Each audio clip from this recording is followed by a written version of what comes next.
Hey everyone, I'm Woodrow Bailey. This is my MAARHCAC interview for Black History, Black Excellence.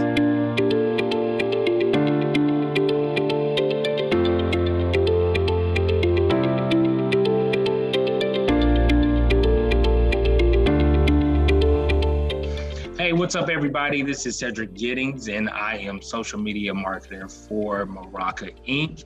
And we have today with us Pastor Woodrow Bailey. I greatly appreciate you coming in and tuning in with us, being able to highlight with us through this Black History, Black month, and so we've had a lot of different individuals on, and I'm really excited to talk to Pastor Woodrow Bailey. We are from around the same part, so just getting to know more about him and a lot of what he does for the community. I'm excited for you guys to hear, and as well myself. So I will let him take it from here. So nice to have you on. How are you?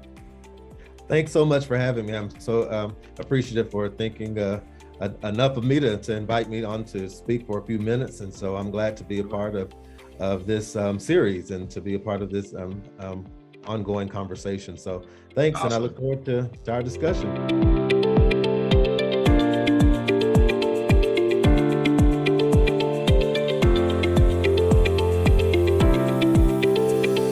So that's probably one of the hardest things, is to talk about yourself. That's not something I do very well or do very often, because I would much prefer to talk about the great things or the things that other people have accomplished and what they do. And so I am Woodrow Bailey. I'm a Midland ISD graduate. I'm a Midland native. I went through elementary school, graduated from then Lee High School, now Legacy High School. Nice. After graduation, I went, and that was back some years ago. We won't talk about the year, but after graduation, I went to Oral Roberts University in Tulsa, Oklahoma, and graduated from there with a Bachelor of Science degree in Mass Media Communications and a minor in theology.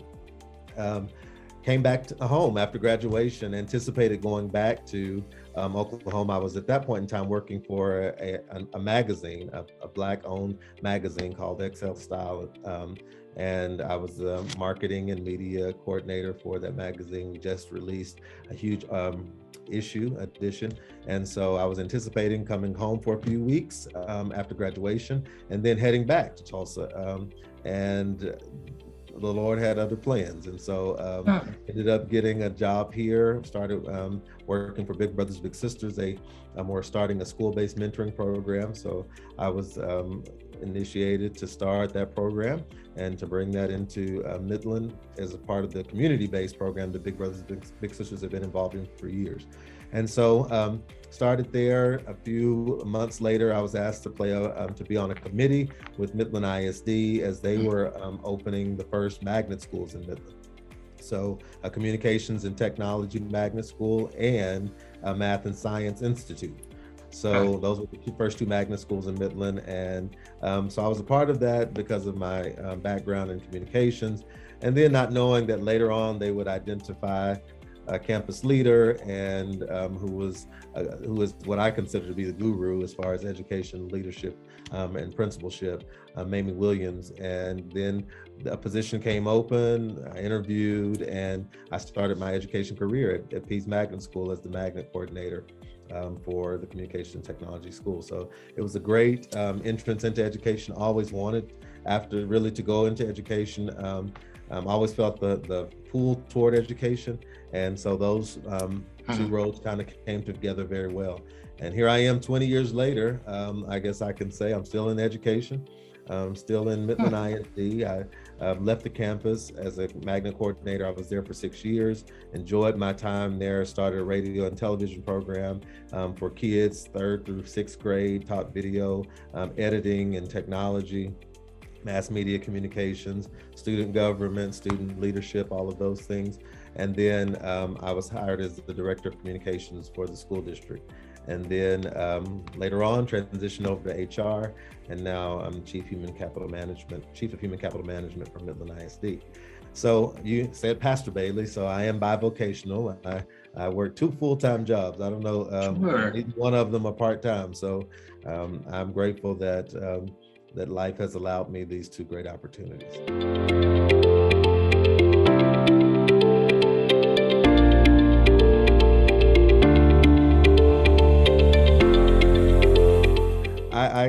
I'm thankful for a great family, mom and a dad. My dad was a pastor. He was also a business owner. He worked for an oil company for many years, but he also always owned businesses on the side, a janitorial service, a restaurant, a furniture repair company.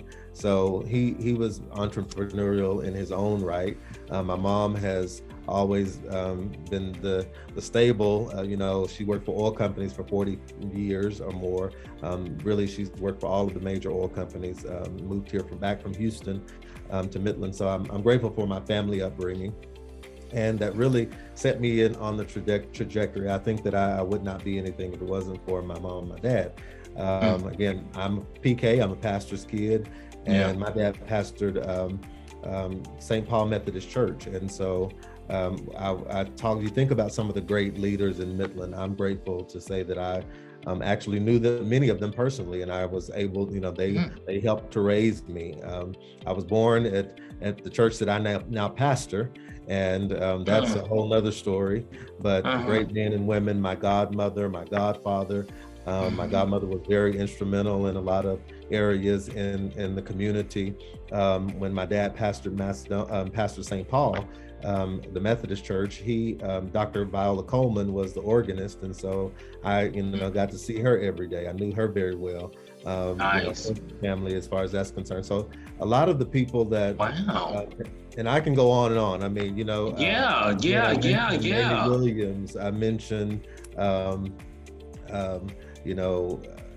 Barbara Yarbrough, and the list goes on and on. A lot of people probably would not even recognize some of the names that I remember growing up as a child, like Mr. Littlejohn and some of those folks, Mr. and Miss Fuller, of course. And I know that goes without saying. Those were not people that I see on a page or on a picture. These are people that I learned from, and that's really I'd say the secret to the story is that it's about learning. It's about allowing people to speak into your life, and that you maybe not intentionally, they don't know what they're doing, but you're watching from afar and listening to the conversation. So that was huge for me. A lot of teachers, the James Bradfords of the world, my fraternity brother. In high school, I was a part of the orchestra, and a second mother of mine started the orchestra, the strings program, Karen McAfee. And so when you talk about fine arts, she is an icon across the state for, orchestral music. And, that's like my second mother or the third mother, fourth mother, whichever one. But that's just where that's where I point back to, is that I learned so much, and I listened from their examples and from what they learned. And so that's where I'm so appreciative.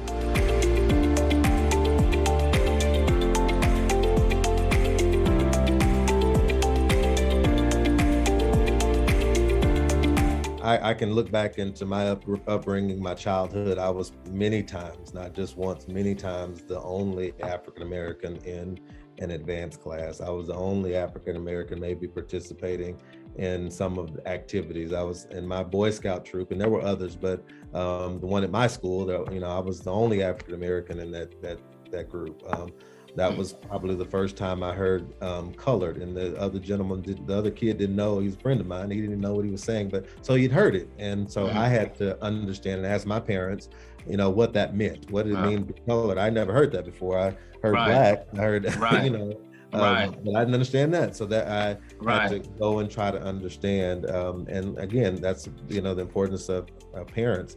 I also remember, because the guys that I was hanging around with, that everybody else had a rebel flag around their head on Friday night at a league high school football game. So I did the same thing. And when I got in the car, it was a whole different conversation with my mom and my dad, because they didn't know they were going to have that conversation. But after that, I completely understood. And that's, you understand the history, you understand what that means. And so that's, we encountering barriers, absolutely. But I'm grateful that I was provided with the home and the support to overcome those barriers and to work through all those issues. on many times the first and the only, but that was not something that meant that I had to do better. I had to try to, work harder. I had to be the example. And I was reminded of that many times by my family. If you're going to be the first, if you're going to be the only, then you have to make sure that you set that, you make the pathway and that you don't mess up for others that are coming behind you, and as others have done. So that's really important.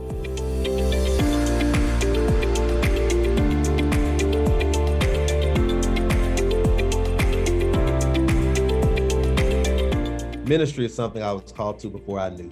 As the scripture says, before I was in my mother's womb, God knew me, he called me, he, predestined me, he ordered my steps. I was coming into the knowledge of what he had already called me to do. So I ran, but it wasn't a long run. I hear a lot of people say, I ran for years. That's not my story. I knew where God had called me to, and my story was somewhat different. My answer was, yes, Lord, I'll do what you want me to do. And some people are, I'm not the kind of person where my mom had to beat me every other week either to get me to do right. I try to say, okay, this is what I need to do. Let me try to figure out how to do that. So when the Lord called and I knew the calling, the answer was yes. And so it's just who I am. If I was not a pastor on a Sunday morning, or all throughout, and I was not preaching on a Sunday morning, I would still have a heart for ministry, still have a heart for people. And I believe that that's who you are, and you bring that into whatever area that you are in. I told you I went to Oral Roberts University, and the theme of ORU and the slogan is to go into all the world, into every man's world, and which was the vision that God gave Oral Roberts, and to say, go where my light is seen dim, my voice is heard small. And so that's into every person's world. And we sometimes try to wear these hats and say, oh, I'm gonna be this here and be that there. And that's where you get into a lot of trouble. I am who I am. And on Monday through Friday, 8 to 5, I try to treat people as well as I do on Saturday and on Sunday morning. I approach my job as well as that it's something I'm called to, and I feel like I have the unique set of God-given abilities to do the job well. Because it's a people job that I deal with. I deal with people each and every day, and sometimes people make good decisions, sometimes they make bad decisions, and so we have to deal with all those things. But how do I approach the situation with all sensitivity and with care and with respect? So it's who I am. My calling is who I am. I get to exercise, and I believe I'm called to the marketplace as well as to the church, and so it's a dual call, and I'm grateful for both. I'm grateful that I can navigate both worlds and still remain, continue to have integrity and respect in both areas. Some people say, well, I didn't know you were a pastor. I was like, well, I did not tell you. I hope it wasn't because of the way I acted. I just didn't come out. That's not something I necessarily go out and tell everybody. The first thing I say is my position is, or my responsibilities are in the school district. So it's just living it out and trying to do what you've been called to do.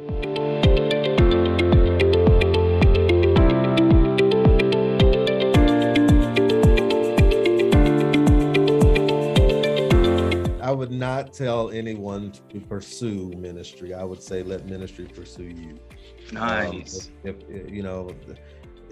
you're trying to be something that's not who you authentically are, then you are putting on a mask. You are acting out a role, and you'll ultimately become a copy of somebody that you saw. You say, okay, I'll be that. And it's a difference between being a duplicate or a copy, because you can have mentors, but you have to be who you really are.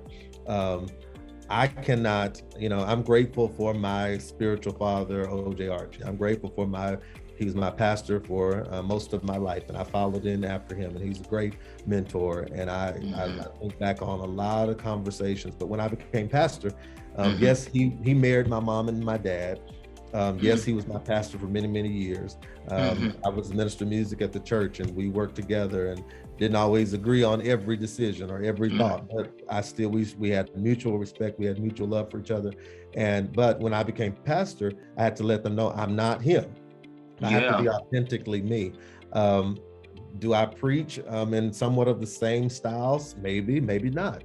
But I have to be authentically me. I heard somebody say, and I can't remember who it was, so I won't attribute the quote to anybody, but they say you can only act a monkey for so long until your true colors come out, Sure. and if you're, so many times people get caught up in trying to be something, or I want to be this. You have to be who you are. Nice. I am who I am, with all of my issues and all of my shortcomings and all of those kinds of things. I am who I am. Pastors and great ministers and great leaders, but I have to be who I am. And sometimes that means that I'm not the militant leader that some may want me to be, or I may not be the outspoken, on the sidewalk or marching person that civil rights leader that someone wants to be. But I guarantee you that in my own way and in my own lane, I'm making a difference. And some people will never see that, and I'm not going to say how I'm doing that, but just trust that it's working.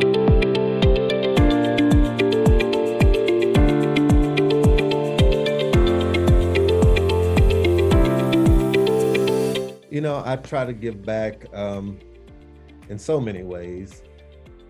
The way that I think that I try, and number one, the main way is I'm a dad to a young African-American male, African-American Hispanic male.